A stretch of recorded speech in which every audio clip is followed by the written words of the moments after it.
하나님 말씀은 사도행전 24장 22절에서 25장 12절입니다.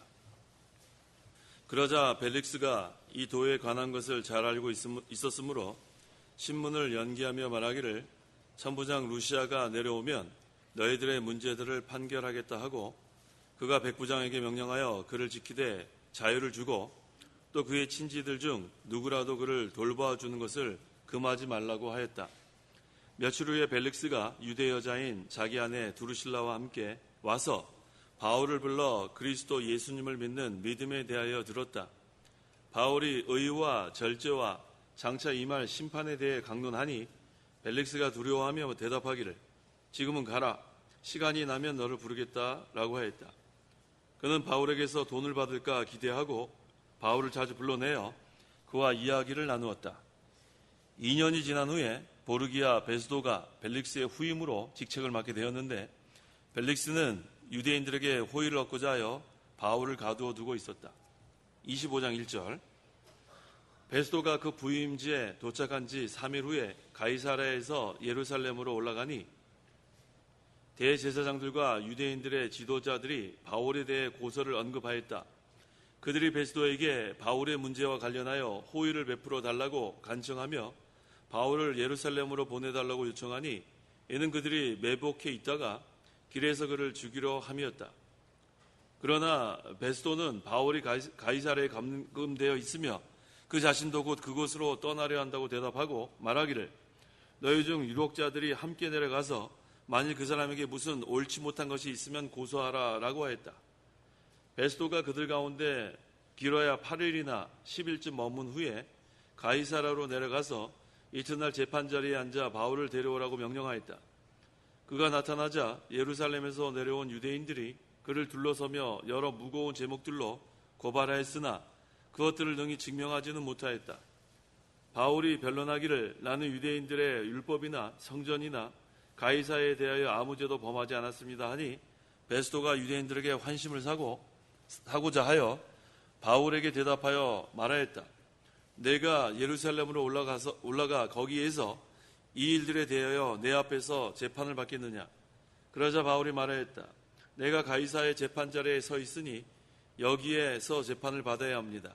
당신께서도 잘 아시듯이 나는 유대인들에게 아무것도 잘못하지 않았습니다. 만일 내가 불의를 행하였거나 무슨 죽일 만한 일을 저질렀다면 죽는 것을 마다하지 않겠으나 이 사람들이 저를 고소하는 것들 중에서 어떤 것도 사실이 아니라면 누구도 나를 그들에게 넘겨줄 수 없습니다. 내가 가이사께 상소합니다. 그러자 베스도가 배석자들과 협의한 후에 대답하기를 내가 가이사께 상소하였으니 가이사께 갈 것이다 라고 하였다. 12절까지 공부하겠습니다. 24장 22절부터 27절까지는 바울이 벨릭스에게 전도했어요. 그 전도한 내용을 증거하고 있고 또 25장 1절부터 12절까지는 유대인들이 바울을 고소하고 또 바울은 상소한 그러한 내용을 증거하고 있습니다.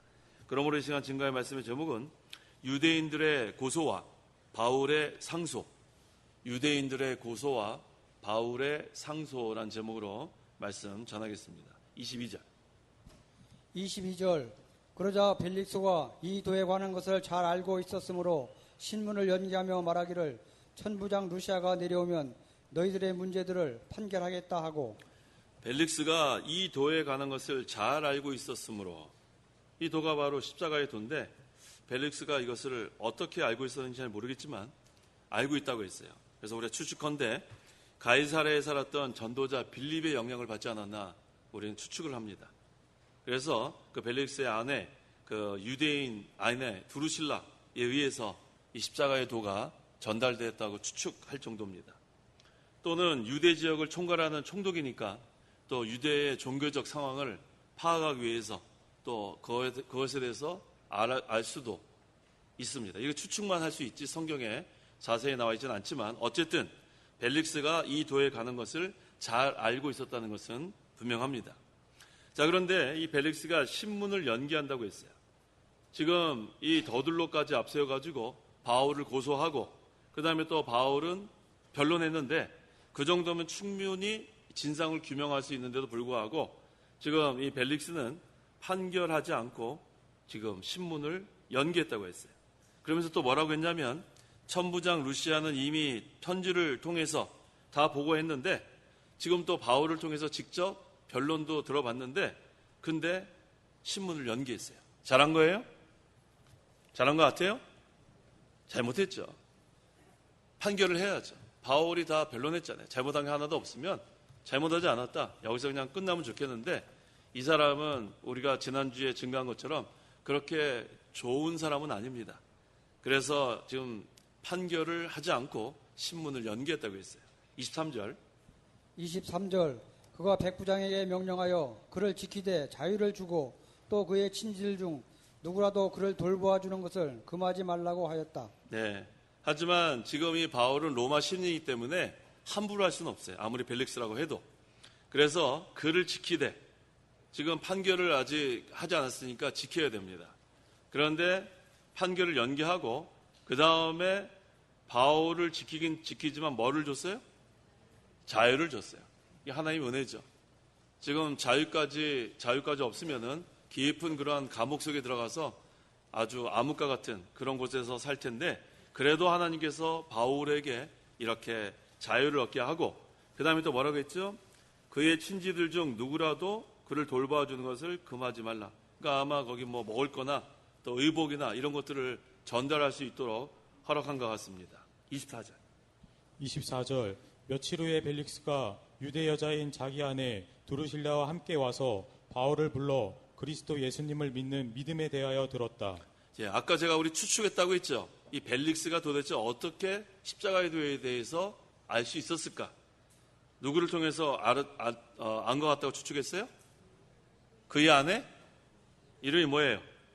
두루실라. 근데 두루실라는 유대 여자예요. 그래서 아마 이 여자를 통해서 들은 것 같아요. 근데 저도 두루실라에 대해서 아는 게 있겠어요? 저도 좀 조사해 봤어요. 그대로 한번 읽어볼게요.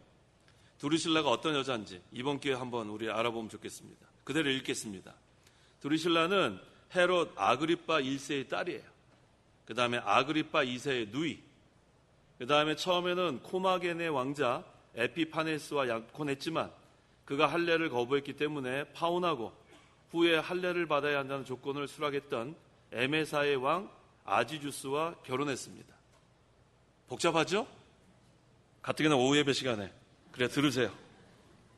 그 후에 절세 미녀인 두루실라에게 매혹된 벨릭스가 구부로 출신 유대인 마술사 아토모스를 동원하여 자신과 결혼하도록 설득해서 벨릭스의 세 번째 아내가 되었다고 합니다. 그렇게 중요한 건 아니지만 그래도 이 두루실라가 어떤 여자라는 것은 우리가 참고적으로 알 필요가 있습니다. 그래서 두루실라는 유대인이라는 게 중요한 거예요. 유대 여자. 그 다음에 당시 그리스도 예수에 대한 도에 대해서 관심을 가졌던 것은 분명합니다. 그래서 서방 사본들에 의하면 이 두루실라가 바울을 자주 만나려고 힘을 썼다는 그런 기록도 있습니다. 이걸 보니까 벨릭스가 십자가에 대해서 알 수 있었던 것은 유대 여자 두루실라를 통해서 알게 됐다는 것을 우리가 추측할 수가 있습니다. 25절 바울이 의와 절제와 장차 임할 심판에 대해 강론하니 벨릭스가 두려워하며 대답하기를 지금은 가라 시간이 나면 너를 부르겠다라고 하였다. 바울은 아주 우리는 마음에 드는 게 있어요. 서론 길게 하지 않죠? 본론만 간단히 세 가지 뭐 강론했어요? 첫째 의, 두 번째 절제, 세 번째 장차 임할 심판에 대해서 아주 간단해요. 그래서 우리가 어떤 얘기를 할 때는요 서론 길게 하지 마세요. 서론 길게 하세요? 서론 한 20분 한 다음에 본론 1분 하면 안 돼요. 서론 다 거두절미하고 그 다음에 본론. 근데 다른 때는 그렇게 하면 안 되고 복음을 전할 때 그렇게 하는. 복음 전할 때. 다른 얘기할 때는 얘기 좀 들어볼 필요가 있어요. 그간의 그런 여러 가지 얘기를 들어볼 필요가 있지만 복음 전할 때는 간단하게 해야 돼요. 복음은 뭡니까? 한마디로 하면 한마디. 그리스도. 복음은 뭐예요? 그리스도. 두 마디로 하면 십자가와 부활. 간단하게 해야 돼요. 근데 예수 믿으세요 한마디 하기 위해서 20분 동안 딴 얘기한 다음에 맨 마지막에 예수 믿으세요 그렇게 하는 거 아니에요. 그건 뭐냐면 설득하려고 하기 때문에 그렇게 하는데 복음 전할 땐 그렇게 설득할 필요 없어요. 간단하게 한마디로 뭐예요? 그거 두 마디라니까요. 한마디로 그리스도. 그렇죠. 그리스도, 메시아. 그 다음에 두 마디로 하면 십자가와 부활. 그렇게 전하면 돼요. 간단하게 하세요. 자, 이 바울은 지금 세 가지로 강론했는데 하나는 의에 대해서 강론했습니다. 이 의는 뭐냐면 의인의 부활과 악인의 부활에 대해서 증거한 거예요.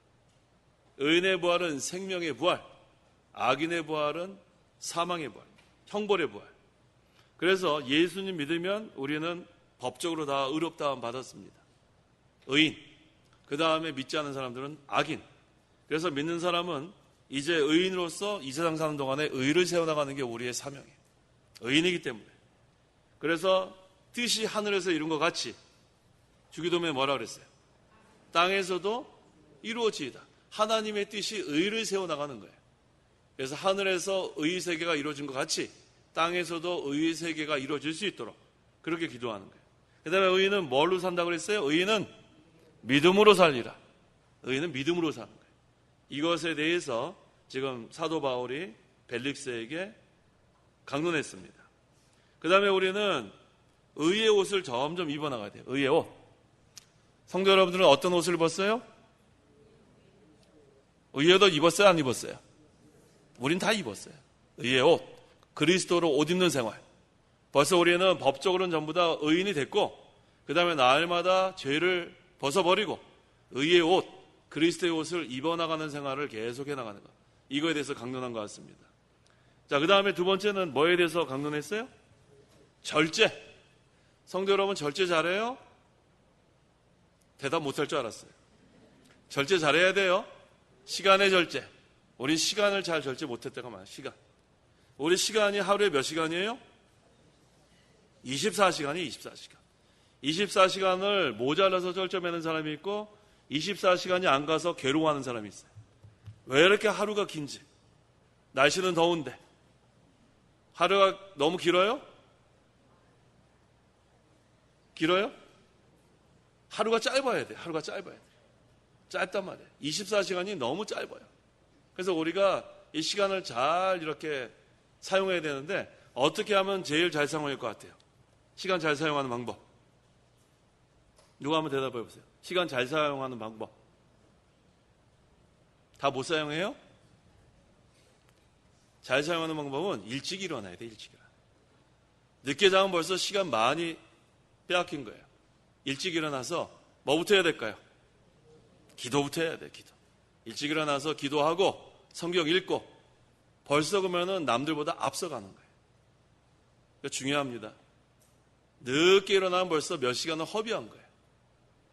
그 다음에 일어나면은 기도부터 하고 성경 읽고 그 다음에 어떻게 해야 돼요?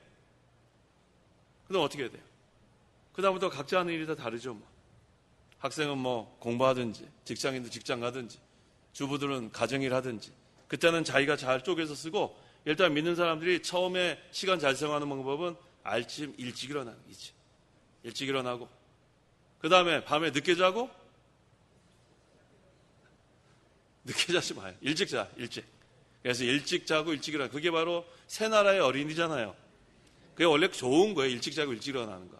근데 그게 잘 안 돼요. 직장 생활 하시는 분이나 또 장사하시는 분 잘 안 되는데 그래도 거기에 맞추려고 애를 쓰세요. 그래서 11시 전에는 주무시려고 힘을 써보세요. 11시 전에. 일어나는 시간은 각각 다르지만 11시 전에 자려고 애를 써보세요. 그게 참 필요합니다. 자, 절제. 시간의 절제. 그 다음에 또 여기 우리 특별히 우리 그 믿는 사람은 절제를 잘해야 신앙생활을 잘할 수 있어요. 경건생활. 우리가 다른 거 다 한 다음에 마지막에 남은 시간으로 우리가 신앙생활 하면은 잘 못해요. 그래서 항상 먼저 믿는 일, 이걸 첫째로 해놓고 그 다음에 나머지를 해야지. 11조도 그렇지 않아요? 11조 다 쓴 다음에 나머지로 하려면 남아요, 안 남아요? 안 남아요. 그럼 11조 못해요. 하나님께 딱 시간을 미리 딱 정해놓고 그 다음 물질도 하나님 거 먼저 떼어놓고 그 다음에 다른 걸 하면은 할 수 있는데 세상 일 먼저 한 다음에 믿는 일을 뒤로 하게 되면 우리가 하기 힘듭니다.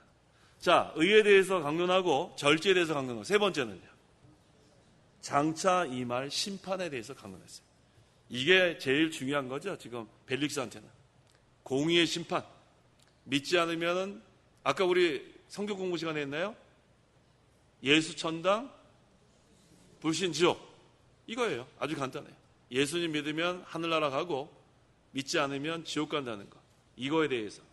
그래서 우리는 하나님 앞에는 숨길 수 없어요. 히브리서 4장 13절. 하나님 앞에서는 다 드러난다고 했습니다. 13절 따라서 하나님 앞에서는 어떤 피조물도 숨겨지지 않고 모든 것이 벌거벗은 채로 드러나 있으니 우리가 그분의 눈앞에서 청산해야 한다. 하나님 앞에서는 숨길 수가 없다고 했어요. 그래서 우리가 은밀히 짓는 죄, 다른 사람들은 모르지만 하나님 앞엔 다 드러납니다. 그래서 항상 우리는 말씀을 기준으로 삼아서, 그래서 우리가 그 요리문답에서 죄에 대해서 아주 정의를 잘했어요. 죄는 뭐라고 했어요? 하나님의 말씀을 어기는 거와 순종하는데 부족한 거. 죄의 정의 아시겠어요? 예, 죄의 정의가 뭐예요? 하나님 말씀을 어긋난 거와 순종하는데 부족한 게 다 죄라 그랬죠. 자, 그러면 죄인 한번 손 들어보세요. 죄인. 뭐 3분의 1밖에 안 들으셨네요. 알았어요. 내리세요. 안 들으신 분은 자신 있다 이 말이죠. 다시 한번 죄의 정의 한번 해봅시다. 죄가 뭐예요? 하나님 말씀에 어긋나는 일하는 거. 거기 뭐 안 할 수 있어요. 근데 하나님 말씀에 완전히 순종해요? 완전히 순종하지 못하는 사람 손 들어보세요. 아까 왜 안 들었어요? 우리가 하나님 말씀에 순종하는데 다 부족합니다. 그래서 우리는 하나님 앞에 죄인된 모습으로 오늘 나가는 거예요. 하지만 하나님은 그것을 기뻐하세요. 하나님 앞에 주여 죄인이 왔습니다. 그럼 우리를 물리치지 아니하시고 우리를 용서해 주신 하나님, 긍휼히 여기신 하나님. 그 자신의 죄를 인정하고 회개하면 하나님 다 용서해 주세요. 어떤 죄라도. 그런데 자기가 죄인인 줄 모르고 의로운 척하는 것. 마치 바리새인과 사두개인. 이 사람들은 죄인들이에요, 사실은. 근데 죄인이 아닌 것처럼 기도할 때도 죄인이 막 이렇게 기도할 때 뭐라고 했어요? 손가락질 했어요. 뭐라고 손가락질 했어요? 막 손가락질 하잖아요. 자기는 의로운 채 했단 말이에요. 의로운 채. 그런데 죄인 누구예요? 기도한 사람. 세리인가요? 네. 세리는 뭐라 그랬어요? 가슴을 치며 뭐라 그랬어요? 저는 죄인입니다. 근데 누가 인정을 받았어요? 세리가 인정받았다. 바리새인은 가슴을 치기는 무슨 가슴을 쳐요? 가슴을 내밀죠. 두 손을 들고 하나님 아버지시여 뭐 떠들어대는 거죠. 자기가 대단한 것처럼. 그래서 우리가 항상 기도하는 모습 그 두 가지를 비교해 보면 돼요. 나는 어떤 기도 모습인가? 하나님, 저 왔습니다. 아주 거만하게. 잘 지내시나요? 뭐 이러면서. 죄 없다 이 말이죠. 그런 교만한 마음으로 기도하는 사람이 있고. 말은 이렇게 표현하지 않지만 마음을 아주 그렇게 기도하는 사람들이 있단 말이에요. 그런데 하나님, 이 죄인이 또 기도합니다. 눈물만 주르르 나고. 어떠한 기도가 하나님께서 받으시는 기도인가 생각해 보세요. 우리가 벌써 이 눈물이 마른 지 오래됐죠? 언제 눈물 흘리면서 기도했는지 기억도 안 나요. 분명히 죄인인데 여전히 죄를 짓고 있는데 그건 아까 제가 처음에 말한 것처럼 하나님 저는 잘 살고 있습니다. 저는 죄 별로 잘 안 짓고 있습니다. 그렇게 살고 기도하는지도 몰라요.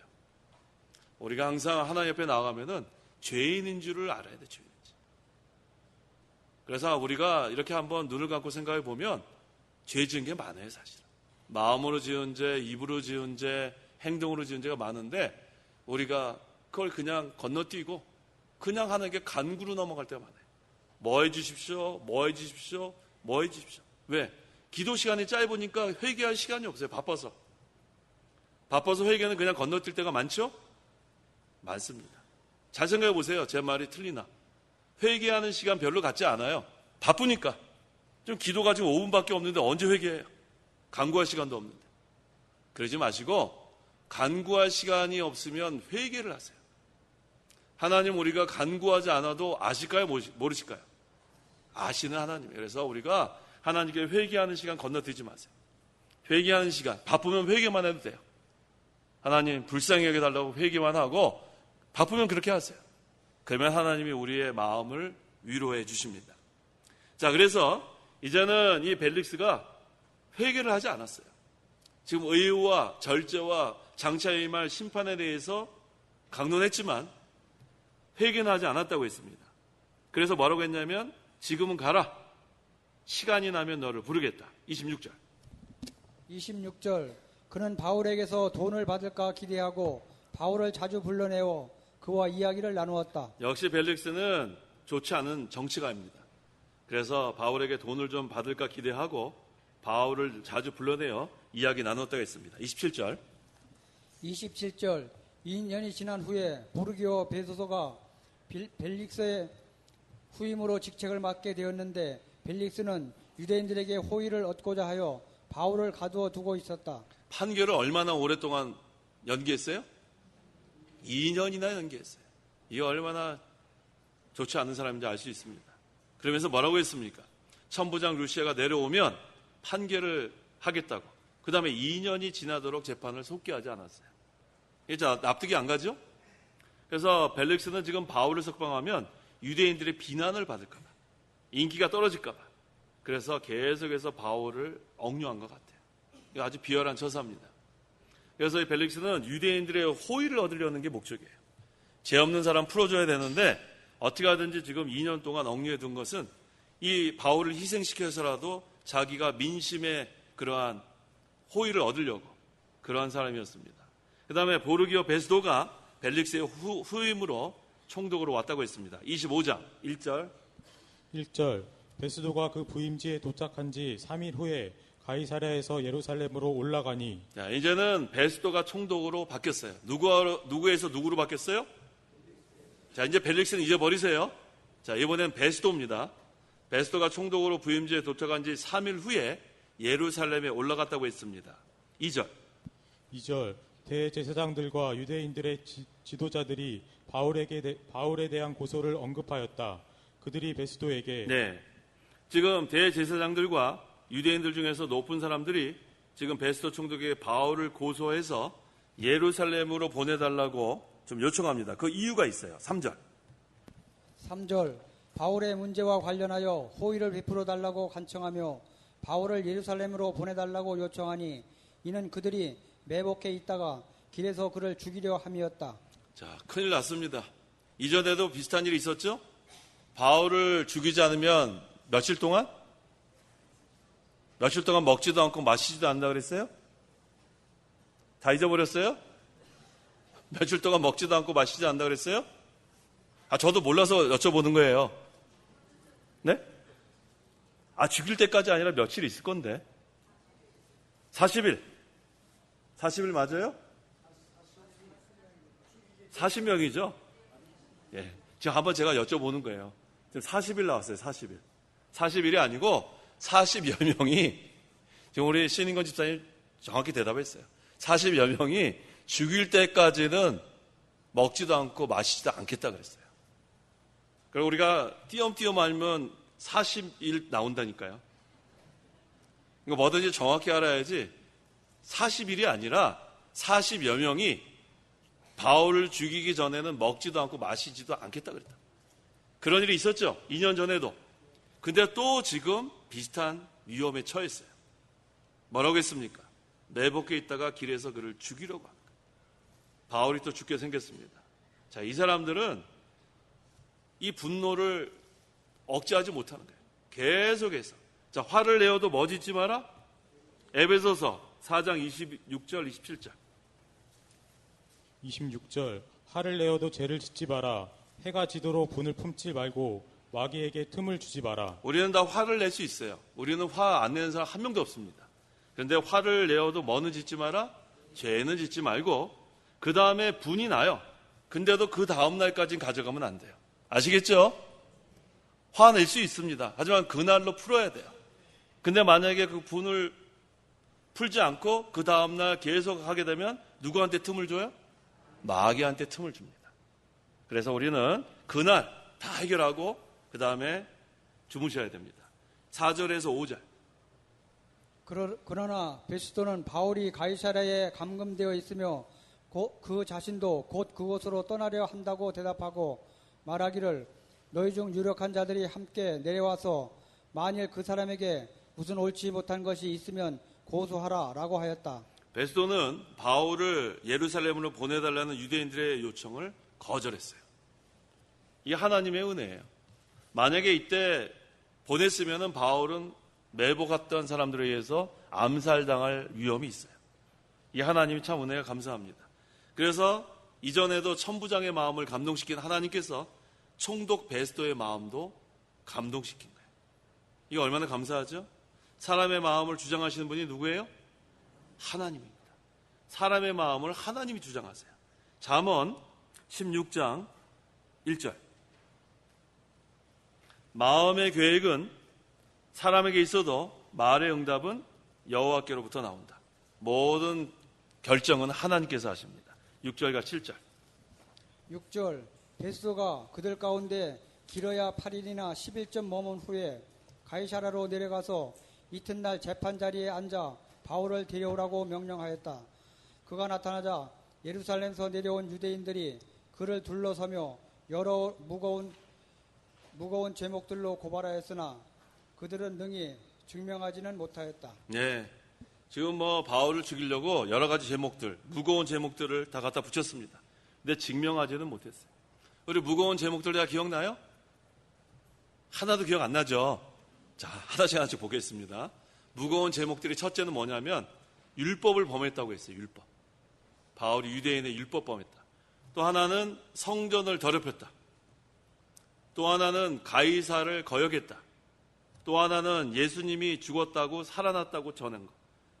자, 이게 다 제목에 속하는 게 하나도 없어요. 바울은 율법을 범한 적이 없습니다. 성전을 더럽힌 적이 없습니다. 가이사를 거역한 적도 없고 부활 전한 것이 뭐가 잘못됐어요?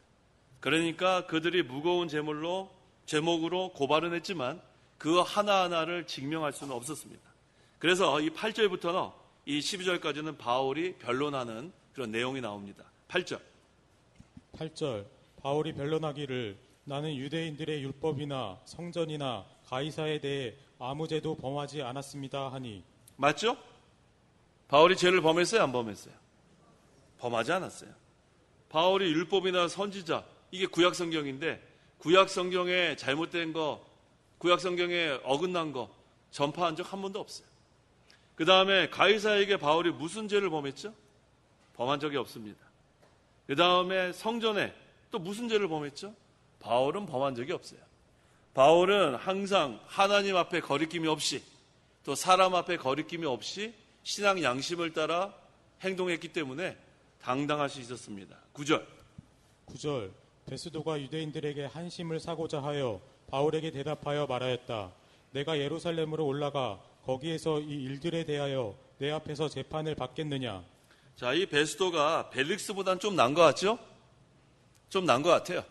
그런데 베스도도 역시 누구의 환심을 살려고 했어요? 유대인들의 환심을 살려고. 이 정치인들은 이런 데 약해요. 그래서 베스도가 지금 바울에게 죄가 없는 것을 알지만 정죄하지는 못했습니다. 그렇다고 해서 바울을 또 석방시키면 또 유대인들의 인기를 또 민심을 잃기 때문에 그래서 바울을 지금 여기 유대인들의 환심 사기 위해서 뭐라고 했냐면 바울에게 예루살렘에 올라가 재판을 받겠느냐 이렇게 물었습니다. 10절과 11절. 10절. 그러자 바울이 말하였다. 내가 가이사의 재판 자리에 서 있으니 여기에서 재판을 받아야 합니다. 당신께서도 잘 아시듯이 나는 유대인들에게 아무것도 잘못하지 않았습니다. 만일 내가 불의를 행하였거나 무슨 죽을 만한 일을 저질렀다면 죽는 것을 마다하지 않겠으나 이 사람들이 저를 고소하는 것들 중에서 어떤 것도 사실이 아니라면 누구도 나를 그들에게 넘겨줄 수 없습니다. 내가 가이사께 상소합니다. 참 바울이 지혜롭습니다. 지금 베스도가 물어보죠. 너 예루살렘에 올라가서 재판 받겠느냐 그랬을 때 바울이 뭐라고 했어요? 싫습니다. 그럼 어떻게 돼요? 어떻게 될 것 같아요? 아, 싫어요. 나 가기 싫어요. 그럼 어떻게 돼요?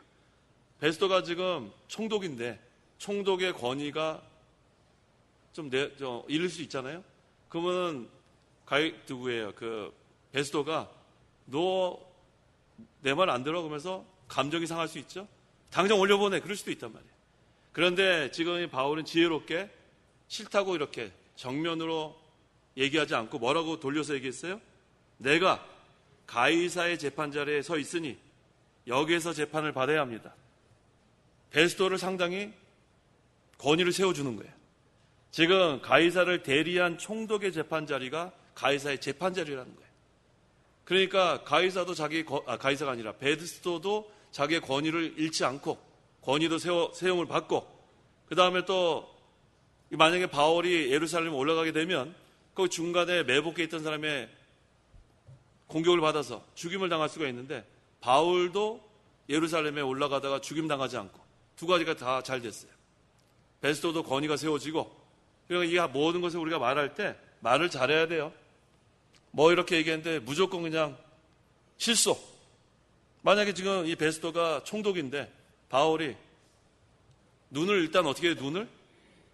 눈을 어떻게 돼요? 베스토한테 깔아야죠. 눈을 깔아야죠. 딱 쳐다보면서 안 가! 이러면 어떻게 되겠어요? 그럼 벌써 베스토가 사람이니까 그렇게 하면 안 되고 권위를 세워주면서 눈은 좀 깔고, 그 다음에 이렇게 얘기한 거예요. 가이사를 대리한 총독의 재판 자리가 여기입니까? 이것이 가이사의 재판입니다. 그러니까 베스토가 기분이 나쁠 리가 없죠? 마음이, 그렇지, 내가 지금 가이사를 대리해서 여기 지금 재판 자리에 있지.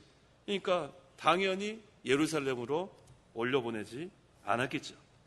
그래서 이제는 베스토가 유대인의 환심을 사려고 애쓰는 것을 보면 석방해 줄 것 같지는 않아요. 또 가이사랴 감옥에 또 몇 년 동안 있게 될지 모릅니다. 자, 근데 중요한 것은 이 사도 바울이 최종 목적지는 로마예요. 로마까지 가는 것이 하나님이 정한 그러한 계획입니다. 그래서 로마에 가서도 복음을 증거하라는 주님의 지시대로, 한번 지시 있는가 볼까요? 사도행전 23장 11절. 11절. 이튿날 밤에 주께서 그의 곁에 서서 말씀하시기를, 담대하라, 내가 예루살렘에서 나에 관한 것들을 증언한 것 같이 로마에서도 증언하여야 한다 라고 하셨다. 주께서 밤에 이와 같이 말씀하셨기 때문에 반드시 바울은 로마에 갈 수밖에 없어요. 하나님이 계획이 있기 때문에 이것은 분명히 이루어지기 때문에 이 바울은 마음에 확신이 있었어요. 주께서 밤에 너는 로마에 가서 증언해야 된다고 명령하셨기 때문에 그러한 확신을 가지고 바울은 흔들리지 않고, 또 그 다음에 바울이 순종해서 로마에 가서 복음을 증거하려고 또 가이사 왕제의 판결을 받겠다고 상소를 한 거예요. 야, 잘한 겁니다. 가이사에게 또 상소할 수 있는 것은 로마 시민의 특권인데, 또 바울은 로마 시민권이 있었기 때문에 하나님께서 이렇게 길을 열어주셨습니다. 지금 바울은 원고가 아니고 피고예요. 고소한 사람이 아니고 고소당했다고요. 그래서 지금 원고는 아무 증거 없이 바울을 죽이려는 유대인들의 지도자들이기 때문에 바울은 공정한 재판을 위해서 가이사에 가서 재판을 받겠다고 상소했습니다. 그래서 바울이 가이사에게 가서 상소하려고 로마에 간 것은 하나님의 명령이기 때문에 그렇게 한 거예요. 아까 사도행전 23장 11절 읽었죠? 주께서 밤에 너는 로마에 가야 된다. 그 다음에 또 바울도 그 마음속에는 로마에 가서 복음을 전해야겠다는 그런 사명을 갖고 있었고, 그 다음에 또 제일 중요한 게 이거예요. 하나님께서 길을 열어주신 거예요. 하나님께서 길을 열어주시면 거칠 게 없습니다. 그런데 하나님이 길을 열어주지 않으면 다 막혀요. 사방이 막힙니다. 성도 여러분, 그걸 늘 기억하세요. 하나님이 길을 열어주시면 다 뚫려요. 거침이 없습니다. 그래서 우리가 하나님 앞에 바로 해야 돼요. 하나님 앞에 바로 하면 모든 것이 다 열려요. 사방이 다 열려요. 모든 게 화평하고 형통하고. 근데 하나님 앞에 바로 하지 못하면 하나님과도 막히고 또 모든 일이 다 막히게 돼 있어요. 그래서 우리가 항상 하나님 앞에 바로 하는 게 중요합니다. 신앙 양심을 쓰고 믿음을 지키고, 그러면 하나님께서 형통케 해주시는 거예요. 이 바울을 보면 알 수 있죠? 바울은 하나님 앞에 거리낌이 없이, 사람 앞에 거리낌이 없이 신앙 양심을 따라 모든 일을 했다 하니까 하나님께서 이런 위험에 처하면 그 사람의 마음을 감동시켜서 또 길을 열어주시고, 뭐 지금까지 바울이 몇 번이나 죽을 뻔했는지 몰라요. 다 살아났어요. 어디까지 갈 것 같아요? 어디까지? 로마까지 분명히 가게 돼 있죠? 주님께서 명령하셨기 때문에. 12절. 그러자 베스도가 배석자들과 협의한 후에 대답하기를, 내가 가이사께 상소하였으니 가이사께 갈 것이다 라고 하였다. 예, 그래서 하나님께서 길을 열어주셔서 이제 가이사까지 가서 이제 재판을 받게 했습니다. 기도하시기 바랍니다. 기도하겠습니다. 하나님 아버지 감사합니다. 하나님께서 우리를 하나님의 자녀로 삼아주시고 우리의 형편을 알아주시고 우리가 필요할 때마다 때를 따라 돕는 은혜를 베풀어 주셔서 지금까지 지내온 거 너무 감사합니다. 앞으로도 하나님께서 길을 열어주시면 거칠 것이 없고 이 복음 운동하는데 우리가 힘있게 나갈 수 있사오니 하나님 앞에 거리낌이 없고 사람 앞에 거리낌이 없도록 신앙 양심을 써서 모든 일을 해나갈 수 있도록 저희들이 깨어서 기도하고 또 항상 분별해서 바로 신앙생활할 수 있도록 도와주시옵소서. 의와 절제와 장차 이 말 심판에 대해서 사도 바울이 강론했지만 이것을 깨닫지 못하고 회개하지 않은 것처럼 우리가 하나님의 말씀을 통해서 우리가 은혜를 받고 또 교훈을 받고 또 책망을 받을 때에 잘못한 것을 다 찾아 회개하고 또 우리가 바로 서서 앞으로 하나님께서 기뻐하시는 그 뜻을 또 말씀대로 잘 순종하는 저희 모든 성도 될 수 있도록 역사하여 주시옵소서. 예수님의 이름으로 기도하옵나이다. 아멘.